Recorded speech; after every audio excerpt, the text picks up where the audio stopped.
Morning વિદ્યાર્થી મિત્રો, ધોરણ 7 ઇંગ્લિશ. આજે આપણે આ વિડિયો લેક્ચરની અંદર શીખવાનું છે પેરેગ્રાફ પરથી ક્વેશ્ચનના આન્સર લખવાનું. પણ એ કયો પેરેગ્રાફ? તો આપણે ગયા વિડિયો લેક્ચરની અંદર એક પેરેગ્રાફ શીખ્યો હતો જે આપણા યુનિટનો નહીં હતો, પરંતુ 12નો એક પેરેગ્રાફ સ્વાધ્યાય પોથીમાં આપેલો છે, એ આપણે શીખ્યો હતો. એનું ગુજરાતી કર્યું હતું. ફરીવાર આજે આપણે એ પેરેગ્રાફનું ગુજરાતી એકવાર યાદ કરી લઈએ અને એના પરથી ક્વેશ્ચનના આન્સર લખવાના છે. ચાલો ફરી વખત આપણે આજે એ પેરેગ્રાફ જોઈએ. The earth goes round the sun and the moon goes round the earth. Earth એટલે પૃથ્વી, sun એટલે સૂર્ય, moon એટલે ચંદ્ર, round એટલે ફરવું. પૃથ્વી એ સૂર્યની આસપાસ ફરે છે અને ચંદ્ર એ પૃથ્વીની આસપાસ ગોળ ગોળ ફરે છે. હવે વિજ્ઞાનની અંદર તમે ભણી ચૂક્યા છો અને ન ભણ્યા હોય તો તમારે હવે આવશે ભણવાનું કે સૂર્યમંડળની અંદર આપણે 9 ગ્રહો છે. તો એ સૂર્યમંડળની અંદર પહેલા શું આવે? સૂર્ય. સૂર્યની આસપાસ બધા ગ્રહો ગોળ ગોળ પ્રદક્ષિણા કરે છે. ચાલો તો આપણને આ પહેલું કીધું છે કે પૃથ્વી એ સૂર્યની આસપાસ ફરે છે અને ચંદ્ર એ પૃથ્વીની આસપાસ ફરે છે. The earth is a planet. Planet એટલે ગ્રહ. પૃથ્વી શું છે? ગ્રહ. There are many planets that go round the sun. આવી રીતે ઘણા બધા બીજા ઉપગ્રહો એ સૂર્યની આસપાસ ફરે છે. But the moon is not a planet. Moon એટલે ચંદ્ર, પરંતુ ચંદ્ર એ ગ્રહ નથી. The moon is called the satellite of the earth. Satellite એટલે ઉપગ્રહ, પરંતુ ચંદ્ર એ શું છે? ઉપગ્રહ છે. Other planets also have their satellites. આવી રીતે બીજા ગ્રહોને પણ ઘણા બધા ઉપગ્રહો છે. The sun, the planets are their satellite from the solar system. Solar system એટલે કે સૂર્યમંડળની અંદર સૂર્ય, ગ્રહ અને ઉપગ્રહ આ બધી જ વસ્તુઓ ભેગી મળીને એક સૂર્યમંડળ બને છે. Solar means belonging to the sun. Belonging એટલે ની માંથી મળવું. સોલાર એટલે કે સૂર્ય ઉર્જા શું છે? તો કે સૂર્યમાંથી મળતી ઉર્જા એટલે સૂર્ય ઉર્જા. At night you see 1,000 of a star in the sky. At night એટલે રાત્રે, 1000 એટલે હજારોની સંખ્યામાં, સ્ટાર એટલે તારા. રાત્રે આકાશમાં તમે હજારોની સંખ્યામાં તારા જોઈ શકો છો. Stars twinkle but planets do not. Star એ ચમકે છે પરંતુ ગ્રહો એ ચમકતા નથી. બરાબર? તારા ચમકે છે પરંતુ ગ્રહો ચમકતા નથી. પહેલો સવાલ છે what goes round the earth? પૃથ્વી કોની આસપાસ ફરે છે? તો ચાલો આપણે પેરેગ્રાફની અંદર જોઈએ તો આપણને પહેલી લાઈનમાં દેખાય છે કે the earth goes round the sun. પૃથ્વી કોની આસપાસ ફરે છે? સૂર્યની આસપાસ. તો આપણે જવાબ લખીએ. તમારે દરેકે સ્વાધ્યાય પોથી ખુલ્લી રાખવાની છે અને હું જેમ જવાબ લખું એમ પોતાની દરેક વિદ્યાર્થીએ સ્વાધ્યાય પોથીમાં મારી સાથે જવાબ લખવાના છે. જવાબ લખીએ આપણે. The earth goes round the sun. ચાલો બીજો સવાલ જો. What is the earth? પૃથ્વી શું છે? તો આપણને એનો બેઠો જવાબ આપેલો છે. The earth is a planet. તો અહીંયા લખીએ the earth is a planet. એ ગ્રહ છે. ચાલો આ બે સવાલના જવાબ ફટાફટ લખી નાખો સ્વાધ્યાય પોથીમાં અને દરેકની સ્વાધ્યાય પોથી પૂરેલી હોવી જોઈએ. જ્યારે તમે સ્કૂલ પર આવો છો હોમવર્ક ચેક કરાવવા માટે ત્યારે જેટલું મેં પુરાવેલું છે સ્વાધ્યાય પોથીમાં પૂરેલું હોવું જોઈએ.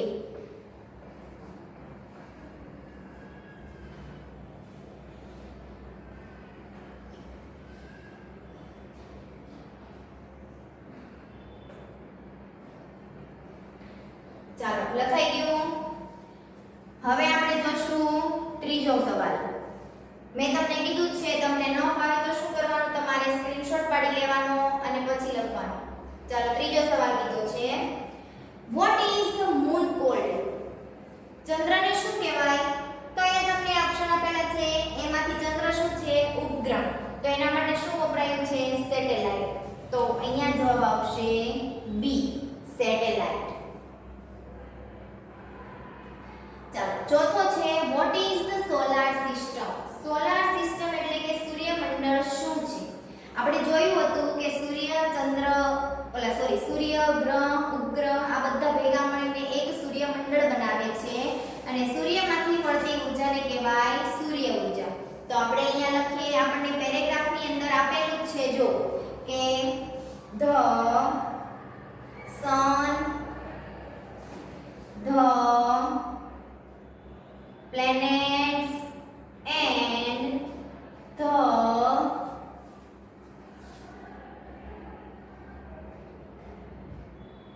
satellites from the solar system.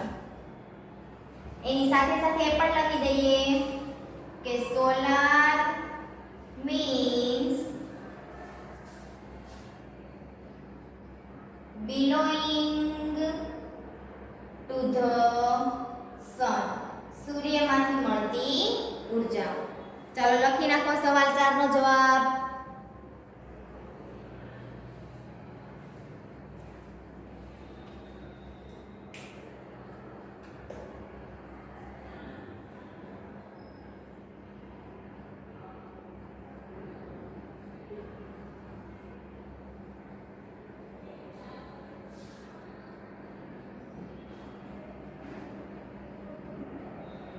લખાઈ ગયું. હવે આપણે જોઈએ સ્વાધ્યાય પોથીમાં એનો આગળનો પ્રશ્ન. ચલો દરેક પોતાની સ્વાધ્યાય પોથીમાં જોશે એના આગળના પ્રશ્નની અંદર શું કીધું છે તો કે એની આગળના પ્રશ્નો એ આપણને ગ્રામરનો આપેલો છે. ચાલો હજુ એક સવાલ રહી ગયો છે આપણા પેરેગ્રાફનો, જોઈ લઈએ. which word in the paragraph means shine. shine એટલે ચમકવું. તો આપણા પેરેગ્રાફની અંદર એવો કયો શબ્દ હતો કે આના સમાનાર્થી શબ્દ તરીકે મેળ આવે? તો હતું ટ્વિંકલ. ટ્વિંકલ એટલે પણ શું થાય? ચમકવું. તો ઓપ્શનની અંદર લખી નાખો ડી. લખાઈ ગયું. ચાલો હવે સ્વાધ્યાય પોથીમાં આની આગળનો પ્રશ્ન જો. પ્રશ્ન 6. હવે આ પ્રશ્નની અંદર આ આખો પ્રશ્ન છે ને આપણો ગ્રામરનો છે. ગ્રામરની અંદર સાદા ભૂતકાળ હું તમને શીખવાડીશ. આપણે કાલ શીખવાનું જ છે. તો એ સાદા ભૂતકાળની અંદર મેં તમને આ પ્રશ્નાર્થ વાક્ય શીખવાડેલા છે ડિટેલમાં. હવે આપણે ફરીવાર સ્વાધ્યાય પોથીમાં આપેલું છે એટલે સ્વાધ્યાય પોથીમાં પૂરી લઈએ. તો આપણને પહેલું જે એક્ઝામ્પલ કીધું છે કે અમોલ થ્રુ ધ બોલ. હવે સાદા ભૂતકાળની અંદર વાક્ય રચના છે કર્તા, પછી ક્રિયાપદનું ભૂતકાળનું રૂપ અને કર્મ. ભૂતકાળનું રૂપ અહીંયા શું છે? થ્રુ. આનું મૂળ રૂપ શું થાય? થ્રો એટલે ફેંકવું. ચાલો હવે ભૂતકાળની અંદર પ્રશ્નાર્થ બનાવવા માટે સૌથી પ્રથમ વાપરવામાં આવે ડીડ. વાક્યની શરૂઆતમાં પ્રશ્નાર્થ વાક્ય બનાવવા માટે શું વાપરવાનું? ડીડ વાપરવાનું. ડીડ, પછી કર્તા, ક્રિયાપદ અને કર્મ. હવે ક્રિયાપદની અંદર જે વાક્યમાં તમે ડીડ લખો છો એની સાથે હંમેશા તમારે શું લખવાનું? ક્રિયાપદનું મૂળ રૂપ. આપણા ગ્રામરની અંદર નિયમ છે સાદા ભૂતકાળમાં કે જો વાક્યમાં ડીડ વપરાય તો એની સાથે વપરાતું ક્રિયાપદ એ કેવું હોય? ક્રિયાપદનું મૂળ રૂપ. તો આપણને અહીંયા પ્રશ્નાર્થ બતાવેલું છે કે did Amol throw the ball? Yes he did. No he didn't. હવે હી કેવું લખ્યું? તો કે આપણને સવાલની અંદર આપેલું છે ત્રીજો પુરુષ એકવચન જેનું નામ છે અમોલ. અમોલ એ છોકરાનું નામ છે. તો એનું સર્વનામ શું બતાવે? હી. હી સાથે ક્રિયાપદ ડીડ અને નો લખેલું છે માટે એમાં શું આવે? Did not.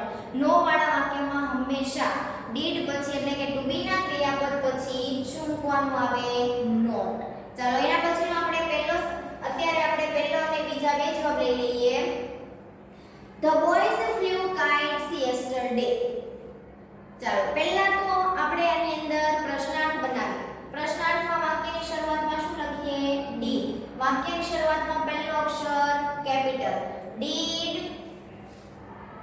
The boys flu નું શું કરવાનું ફ્લાય કેમ કે વાક્યની અંદર આપણે શું વાપર્યું ડીડ એટલે ક્રિયાપદનું મૂળ રૂપ પછી પાછું જેમ છે તેમ લખી દઈએ કાઇટ્સ યસ્ટરડે પ્રશ્ન ચિહ્ન ચાલો યસ અને નો માં જવાબ બનાવીએ તો પેલું યસ હવે ધ બોયઝ એ કરતા બહુવચન છે છોકરાઓ તો એના માટેનું સર્વનામ આપણી પાસે કયું છે ધે છોકરાઓ છોકરીઓ બાળકો કોઈ પણ એક કરતા વધારે વ્યક્તિ હોય તો એનું સર્વનામ શું મૂકવાનું ધે મૂકવાનું ધે ડીડ નો વાળું વાક્ય લખીએ નો ધે ડીડન્ટ ના લખવું હોય તો એનું આખું રૂપ થાય ડીડ નોટ આ ડીડ નોટ નું ટૂંકું રૂપ શું છે ડીડન્ટ ચાલો બીજું વાક્ય જો મેઘા ડ્રીવ અ લવલી પિક્ચર્સ તો પ્રશ્નાર્થ બનાવીએ ડીડ મેઘા ચાલો ડ્રીવ નું વર્તમાનકાળનું રૂપ મૂળ રૂપ શું થશે ડ્રો અ લવલી પિક્ચર છેલ્લે શું મૂકવાનું પ્રશ્નાર્થ ચિહ્ન ચાલો યસ વાળું વાક્ય બનાવીએ તો યસ વાળા વાક્યની અંદર હવે સર્વનામ શું આવશે નક્કી કરો નામ કોનું છે છોકરીનું તો સર્વનામ આવે શી ડીડ નો વાળા વાક્યમાં નો શી ડીડ નોટ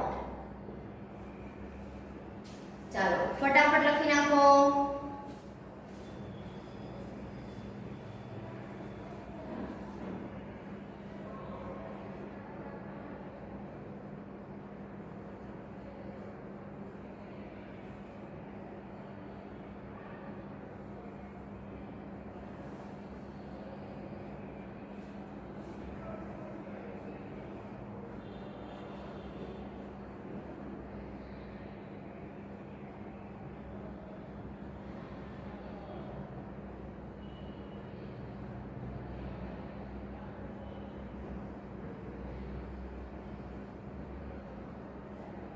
લખાઈ ગયું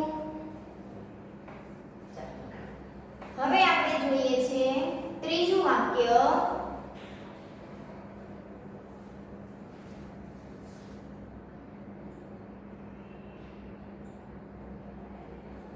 ત્રીજું ચોથું અને પાંચમું આપણે ત્રણેય વાક્ય સાથે લઈ લઈએ Tarak spent all his money spent એટલે વહેંચવું મેં તમને કીધું હતું આગળના વિડિયો લેક્ચરની અંદર આપણે આવી ગયું છે સ્પેન્ટ નું મૂળ રૂપ થશે સ્પેન્ટ એટલે વહેંચવું ચાલો હવે પ્રશ્નાર્થ બનાવીએ તો પ્રશ્નાર્થની શરૂઆતમાં શું મૂકીએ આપણે પહેલા did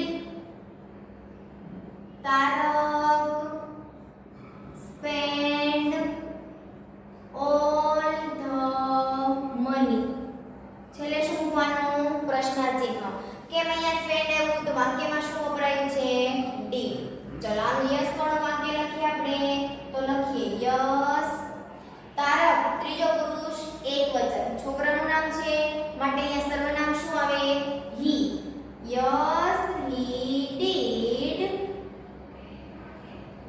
no he did not ચાલો આગળ જોવું જો ધ ચિલ્ડ્રન એટ એપલ્સ પહેલા તો પ્રશ્નાર્થ વાક્ય બનાવવા માટે શું લખીશું ડી વાક્ય લખીએ ધ ચિલ્ડ્રન અહીંયા એટ નું શું થઈ જશે ઈટ મૂળ ક્રિયાપદ એપલ્સ પ્રશ્નાર્થ ચિહ્ન ચાલો યસ વાળું વાક્ય લખીએ તો યસ ચિલ્ડ્રન એક કરતા બહુવચન છે ચિલ્ડ્રન એટલે બાળકો અને એક બાળક હોય તો એને કહેવામાં આવે ચાઇલ્ડ જો ચાઇલ્ડ લખેલું હોય તો એ એકવચન કહેવાય કેમ કે એમાં એક જ બાળક ચિલ્ડ્રન્સ એટલે એક કરતા વધારે બાળકો માટે શું વપરાય ચિલ્ડ્રન તો યસ બહુવચનનું મેં હમણાં જ તમને કીધું સર્વનામ આપણે શું લેવાનું ધે ડીડ નો વાળું વાક્ય લઈએ તો કે નો ધે ડીડ નોટ ચાલો પાંચમું વાક્ય જો વી વોન ધ મેચ આ વાક્યનું આપણે પ્રશ્નાર્થ કરીએ તો પ્રશ્નાર્થ કરવા માટે શું લખીશું આપણે ડીડ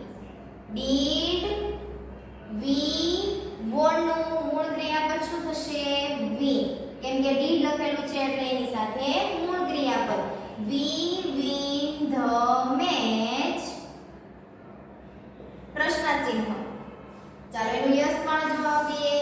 યસ, આપણો કર્તા કયો છે? વી. ડીડ. નો વાળું નો. We did not. ચાલો આ વાક્ય લખી નાખો.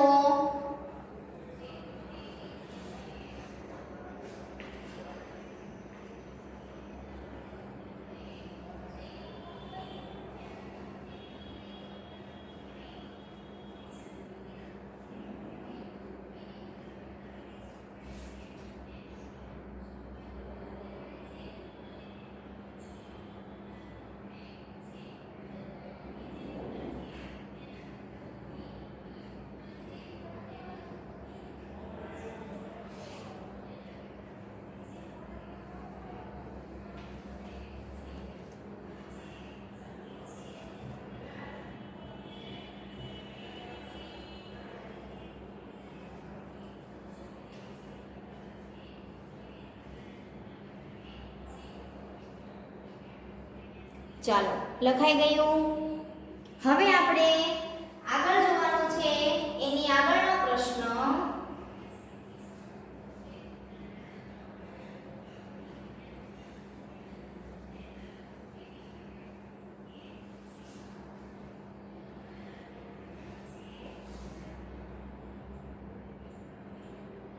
ચાલો એની આગળના પ્રશ્નનું આપણને એક એક્ઝામ્પલ આપેલું છે. શું છે? Write the sentence as show in the example. કે ઉદાહરણની અંદર તમને જે પ્રકારે આ બે વાક્ય આપેલા છે બનાવેલા, એ પ્રમાણેના તમારે બીજા વાક્ય બનાવવાના છે. બરાબર? ચાલો હવે એમાં પહેલું જો. પહેલા તો આપણે ઉદાહરણનું વાક્ય સમજીએ. ઉદાહરણનું વાક્ય છે સુમન રાઇટ્સ અ લેટર. ચાલો હવે આ વાક્ય આપણે પહેલાં સમજીએ ઉદાહરણનું. એમાં શું કીધું છે? તો કે Suman writes a letter. Suman writes a letter એ વાક્ય છે આપણું સાદા વર્તમાનકાળનું. તમે જોઈ શકો છો. કેમ ખબર પડી સાદો વર્તમાનકાળ? તો કે ક્રિયાપદની પાછળ શું લાગેલું છે? એસ. અને સાદા વર્તમાનકાળનો આપણો નિયમ છે કે ત્રીજો પુરુષ એકવચન કરતા હોય તો ક્રિયાપદની પાછળ શું લગાવવામાં આવે? એસ કે ઈએસ. હવે આ કાળને આપણે બીજા બે કાળમાં ફેરવવાના છે. કયા કયા? સાદો ભૂતકાળ અને સાદો ભવિષ્યકાળ. હવે પહેલાં તો એ બંનેની વાક્ય રચના તમને યાદ કરાવી દઉં. છઠ્ઠા ધોરણમાં આવતું હતું. સાદા ભૂતકાળમાં શું આવે? કર્તા, એના પછી V2, કર્મ અને અન્ય શબ્દ. V2 એ શું છે? તો કે ક્રિયાપદનું બીજું રૂપ, ભૂતકાળનું રૂપ. અહીંયા તમને જેમ રાઇટ આપેલું છે તો એનું ભૂતકાળનું રૂપ શું થાય? વ્રોટ. એને કહેવાય વર્બ ટુ, V2. એના પછી ભવિષ્યકાળની વાક્ય રચના હતી તો કે કર્તા, એના પછી હંમેશા વિલ સાથે આવે ક્રિયાપદનું મૂળ રૂપ, કર્મ અને અન્ય શબ્દ. આપણે આ બંને કાળ એ વિસ્તારથી જોવાના છે ગ્રામરની અંદર, પરંતુ આપણે સ્વાધ્યાય પોથીમાં પ્રશ્ન છે માટે આજે આપણે થોડુંક અહીંયા શીખી લઈએ. સમજાઈ ગયું? તો ચાલો આ વાક્યને આપણે સાદા ભૂતકાળમાં ફેરવવું હોય તો ખાલી ફક્ત ફેરફાર ક્યાં કરવાનો? તમારે ક્રિયાપદમાં. બાકી જે તમારું વર્તમાનકાળનું વાક્ય છે એનું એ જ રાખવાનું. એમાં કર્તા, કર્મ એ કોઈ ફેરફાર કરવાનો નથી. ફક્ત તમારો ફેરફાર ક્યાં થશે? ક્રિયાપદમાં. ભૂતકાળનું હોય તો ત્યાં એસ કાઢીને ભૂતકાળનું ક્રિયાપદ લખવાનું, અને વર્તમાનકાળમાંથી ભવિષ્યકાળમાં તો વિલ સાથે ક્રિયાપદનું મૂળ રૂપ મૂકવાનું. અહીંયા આપણને આપેલું જ છે જો કે સુમન વ્રોટ અ લેટર. અહીંયા વ્રોટ થઈ ગયું. શા માટે? કેમ કે રાઇટનું ભૂતકાળનું રૂપ શું થાય? વ્રોટ. સાદા ભવિષ્યકાળમાં ફેરવવા માટે તો કે વિલ સાથે ક્રિયાપદનું મૂળ રૂપ. તો Suman will write a letter. થઈ ગયું? ચાલો એવી રીતે આપણે અહીંયા પહેલું વાક્ય લખીએ. Nitin drinks milk. ચાલો આને ભૂતકાળમાં ફેરવવા માટે આપણો કર્તા તો એનો એ જ રહેશે પહેલાં, નીતિન. હવે ડ્રિંક્સનું ભૂતકાળનું રૂપ શું થશે? વર્બ ટુનું તો કે ડ્રેન્ક, DRANK. પછી મિલ્ક. ચાલો હવે આ જ વાક્યને આપણે સાદા ભવિષ્યકાળમાં ફેરવીએ. એનો કરતાં પણ એનો એ જ રહેશે, નીતિન. નીતિન સાથે શું આવે? વિલ. અને વિલ સાથે ક્રિયાપદનું હંમેશા મૂળ રૂપ ડ્રિંક. ડ્રિંકમાંથી એસ કાઢી નાખવાનો. ક્રિયાપદનું મૂળ રૂપ જ લખવાનું. તો નીતિન વિલ ડ્રિંક મિલ્ક. ચાલો લખી નાખો ફટાફટ.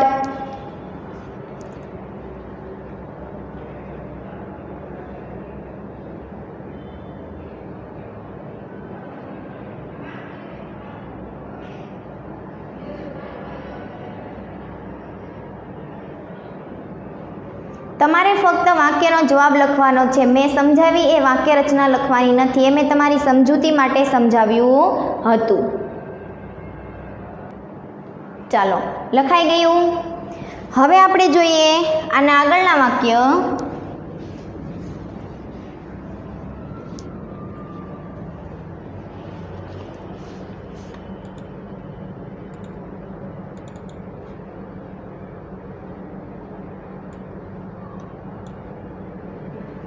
ચાલો બીજું વાક્ય છે આઈ ક્લીન માય રૂમ.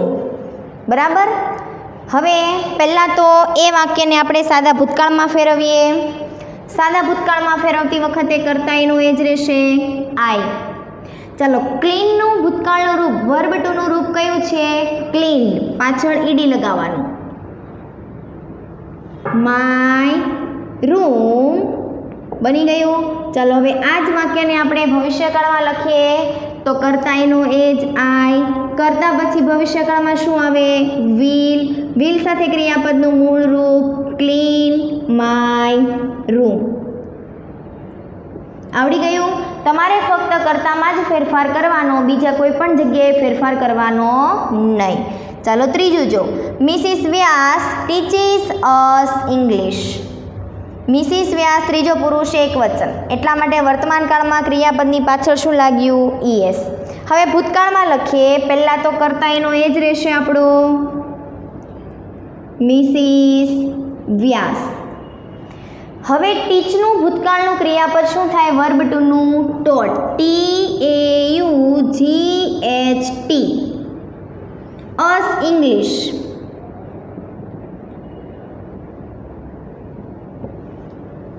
એના પછી આપણે આ વાક્ય સાદા ભવિષ્યકાળમાં લખીએ તો પહેલાં સાદા ભવિષ્યકાળમાં આપણો કરતા એનો એ જ રહેશે મિસિસ વ્યાસ. હવે એના પછી ભવિષ્યકાળની અંદર શું આવે? ફરજિયાત વિલ. વિલ સાથે આવે ક્રિયાપદનું મૂળ રૂપ. તો અહીંયા ટીચીસ એ ક્રિયાપદનું મૂળ રૂપ નથી. આમાંથી આપણે શું કાઢી નાખવાનું? ઈએસને કાઢી નાખવાનું. એટલે ટીચ એ શું થઈ ગયું? ક્રિયાપદનું મૂળ રૂપ. TEACH.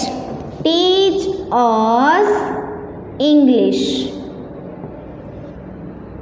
ચાલો એવી રીતે આપણે ચોથું જોઈએ. બાલુ રિંગ્સ ધ બેલ. ચાલો આની અંદર આપણે ભૂતકાળ લખીએ તો પહેલાં કરતા આપણો એનો એ જ રહેશે શું? બાલુ. હવે રિંગ્સ એ ક્રિયાપદ છે, એનું ભૂતકાળ રિંગનું ભૂતકાળ વર્બ ટુ શું થાય? રેંગ. તો અહીંયા આપણે લખીએ રેંગ ધ બેલ. હવે આ જ વાક્યને આપણે ફરી વખત સાદા ભવિષ્યકાળની અંદર લખીએ તો બાલુ વિલ. આની સાથે શું આવે? વિલ.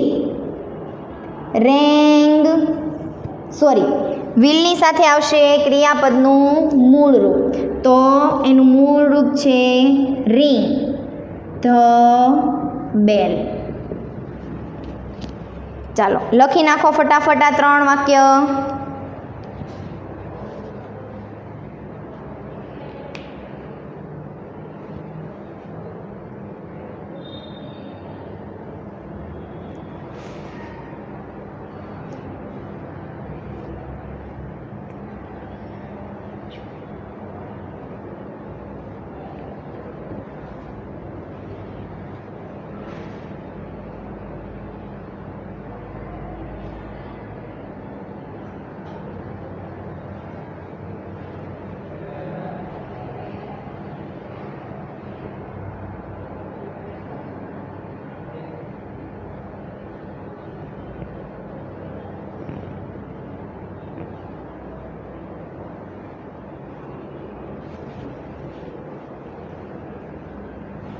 લખવામાં ઉતાવળ રાખો.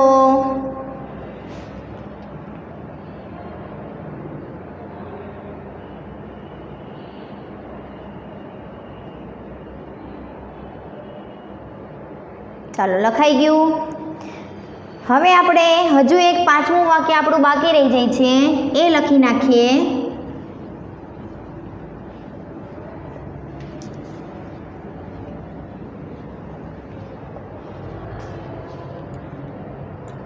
The principal enters the classroom. Principal enter એટલે અંદર પ્રવેશ કરવો, ક્રિયાપદ છે. ચાલો પહેલાં તો આપણે કરતા એનો એ જ રહેશે ધ પ્રિન્સિપાલ.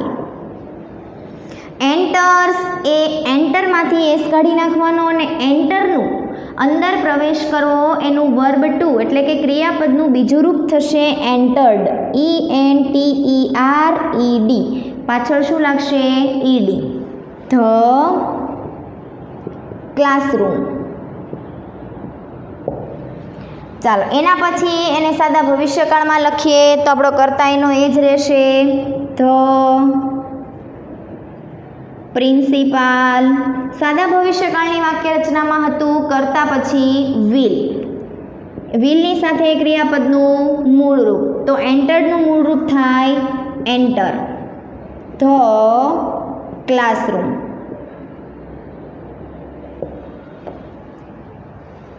ચાલો લખી નાખો.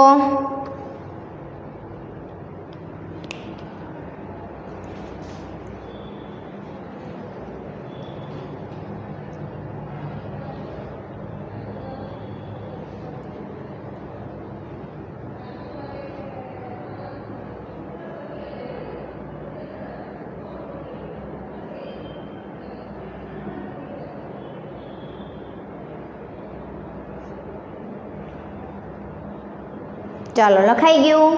હવે સાંભળો, અહીંયા આના પછીના પ્રશ્નની અંદર આપણને સ્વાધ્યાય પોથીમાં એવું કીધું છે કે તમારે એક ચિત્ર દોરવાનું છે, જે આપણે યુનિટ સમજતી વખતે ચોપડીમાં હતું કે ઉડતી સાયકલનું આપણે શું દોરવાનું? ચિત્ર દોરવાનું. તો એવી રીતે આપણે અહીંયા ઉડતી સાયકલનું નહીં પરંતુ ફક્ત ખાલી સાયકલનું ચિત્ર તમારે સ્વાધ્યાય પોથીમાં દોરવાનું છે. આના પછીનો પ્રશ્ન જે છે એમાં તમારે સ્વાધ્યાય પોથીનું ચિત્ર દોરવાનું છે. સ્વાધ્યાય પોથીની અંદર સાયકલનું ચિત્ર દોરવાનું છે. આપણને કીધું છે પેજ નંબર છે તમારો 14 નંબરના પેજ ઉપર આપણને સાયકલનું ચિત્ર દોરીને એના નીચે સાયકલ વિશેના વાક્ય લખવાના કીધા છે. જો તમને જાતે આવડે અને તમારે શીખવું હોય તો લખવાનું આપણને પાઠમાં આપેલું છે પ્રમાણે કે it is my bicycle is colour red. એવી રીતે તમારે વાક્ય 4 થી 5 લખવાના છે. હવે અહીંયા આપણું યુનિટ 1 ચોપડીનું એટલે કે પાઠ્યપુસ્તકનું અને સ્વાધ્યાય પોથીનું પૂરું થાય છે.